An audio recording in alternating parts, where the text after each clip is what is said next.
Hey, fifth graders. So I have your day 2 activities. For reading, you have comparing 2 fiction texts. Writing is April Fool's Day. Grammar is there, and there. And then math is family vacation multiplication and what's my sign page. Don't forget you have social studies and science. Social studies is learning about a state, and then science is physical properties of water and chemistry of water. I am going to tell you the times that I start each subject, so you can skip around if you want to. You can choose to do different subjects at different times. It's totally up to you. We're going to start on reading. So we have comparing 2 fiction texts. When you compare 2 fiction texts, pay attention to the characters, setting, and plot. What do the stories have in common? What is different about the stories? Directions. Read the text below and answer the questions that follow. So the questions that follow are actually this Venn diagram. So you've got text 1. You're looking for the characters, the setting, and the events. And then you have text 2, character, setting, and events. And then what do they have in common about their characters, their setting, or their events?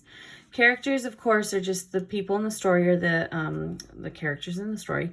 The setting is when and where the story took place. And then the events, of course, are the parts of the plot, what happened in the story. So we'll start with text 1. Let me zoom in a little bit. All right, text 1. Today was the Valentine's party at school.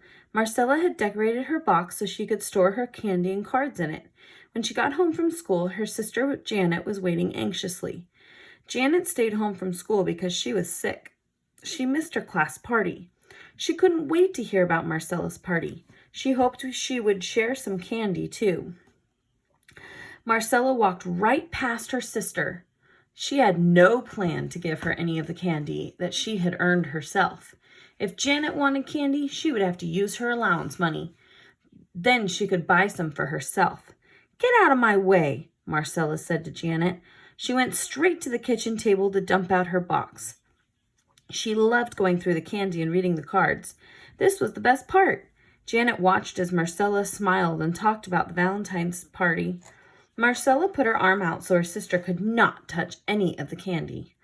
Just then, their mother walked into the kitchen. She noticed that Marcella was being rude. She noticed that Janet's feelings were hurt. "Marcella," their mother said, "you need to think about sharing with Janet. She was homesick today and didn't get to go to her class party. How would you feel if that were you?" So you can take a minute to come over to the Venn diagram and fill out the information for text 1. Who were the characters in that story? When and where did this story take place? And then what were some events that happened in the story? If you need to pause, you can. Now text 2. Text 2 is a completely different story, but we're looking for some differences and some similarities between the 2 stories. Jason was the star soccer player for his team, and games were every Thursday after school. Today was game day, and he was eager to continue his scoring streak. Playing forward meant that he had many opportunities to control the ball. He scored in every game of the season so far. The only problem was that he never let anyone else get a chance to shine.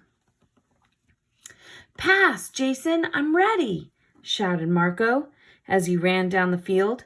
None of the other team's players were near him. He wanted to score a goal, but Jason wouldn't pass the ball. Marco grew frustrated as he ran and yelled. Why didn't Jason want him to have the ball? Jason kept the ball close to his feet as he ran past his opponents. He heard Marco yelling, but he ignored him. Jason was so close to scoring a goal, and he loved the feeling when he scored. The referee blew her whistle and announced that it was halftime. The players ran to the team benches where they would drink water and take a rest as they gathered as a team to listen to their coach. Gosh, Jason, whispered Marco, don't be such a ball hog. It's not fun being on a team with you. Listen, guys, Coach Terry said, I need you to pass the ball. Soccer's a team sport. If you can't be a team player, you can't be on this team. In order to win the game, You have to play together. That means paying attention to who is open and passing the ball. Jason hung his head as he realized that Marco and Coach Terry were right. He needed to change his style as a soccer player and be a better sport. When he got back in the game, he would pass the ball to his teammates. It was time to give them a chance to know how great it feels to score a goal. All right, so what are some similarities and differences between the characters in these stories? You're, of course, going to write about text 1 over here, about Marcella and Janet, and then text 2 over here about Jason and Marco, and then in the middle, you'll compare the two if there was something similar about them. And we are going to go over to the writing page. So this one is a writing prompt. And the prompt says, when you walked to school on April Fool's Day, it didn't take long for you to notice that everyone was missing. None of the teachers or students were there. You double check your watch to make sure that it's Tuesday and not a holiday. Tell a story to explain what happened and what happens next. So you're just going to write a short story about what happened when you got to school that day and nobody was there. Why wasn't anybody there? Where were they? What were they doing? Were you supposed to go to school? So why wasn't anybody at school on April Fool's Day? All right, grammar. So for grammar, we have the difference between there, and there. This one gets complicated. This one gets a little bit confusing, but it's really important to know the difference between all three because they have all very different meanings. These are homophones. Homophones sound the same, but they all have different meanings. These are also spelled differently. There is possessive. It's something that belongs to them. So that's their ball. Their, T-H-E-R-E, is an adverb, a location. The ball is over there. And their, T-H-E-Y apostrophe R-E. This one is a little bit easier to remember because if it has the apostrophe R-E, then you know that it can replace they are. That is what that apostrophe is replacing. A contraction of they and are. So they're playing with that ball. They are playing with that ball. If you can replace there in a sentence with they are, then you know it's this is the right one. So write there belonging to them, there over there in a place, in a location, or there they are in the spaces below. Which there works best? There up first, I told the team. Okay, so is there meaning it belongs to them? There meaning over there, or can you replace they are right here on this line? They are up first, I told the team. Everyone ran out to their places on the field. I walked to the mound. It was my first time pitching. So which there would this one be? Make sure you spell them correctly, otherwise we won't know. The air was perfectly still. There wasn't the slightest breeze. I wound up, then gave the pitch all I had. Ball, the umpire called. Number 3. There were still 3 more balls to go. I took a deep breath and concentrated. Number 4. From the stands I heard chanting, "They're gonna lose. We're gonna win. They're gonna lose. We're gonna win." Ooh, this one's an easier one because you'll have the same answer in both of these. 5. I tuned out the chanting and thought only of the baseball in my hand and the pitcher's glove. This one would be a strike, I thought to myself. There wasn't going to be another ball. I looked at the opposite team leaning against the chain link fence. Their faces were tense with determination. I threw. "Ball!" called the umpire. For a moment I closed my eyes. Then I wound up for my third pitch. I threw hard and fast. With a loud crack, the bat hit the ball, which flew toward me. There wasn't a moment to think. I lifted my glove and caught the ball. And the last one, 8. Out, yelled the umpire. I turned to my team and saw smiles on their faces.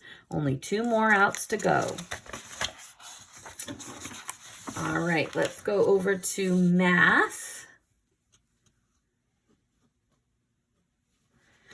So this one's family vacation multiplication. I will read the problems to you, and then you will have to solve them. Don't forget to draw out the picture if you need to, if that helps you understand how to solve the problem. The Smiths are going on a family vacation. Use multiplication, addition, and subtraction to solve the following problems. Perform other operations as needed to help find the answers. Show your work. Driving to the airport, the Smiths needed to fill up on gasoline. Gasoline costs $3 for 1 gallon.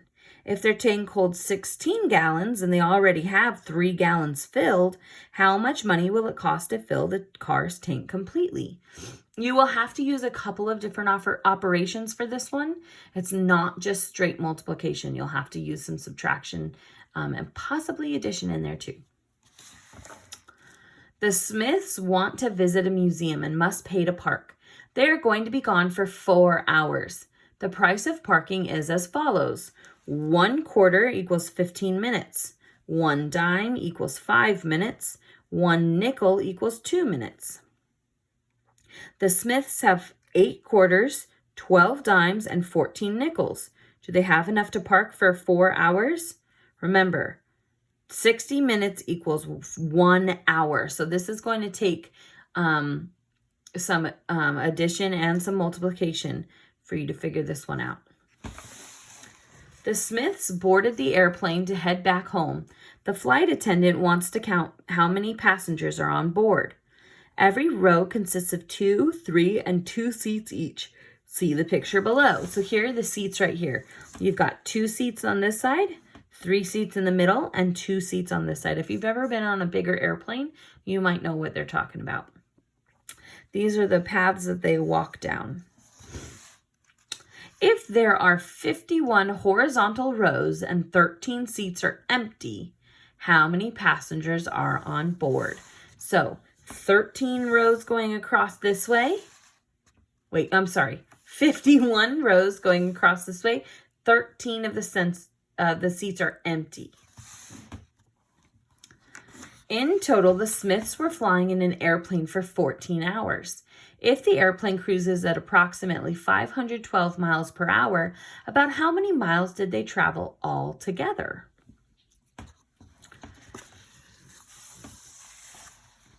All right. And then this is the last math page that you have. Yeah, making sure.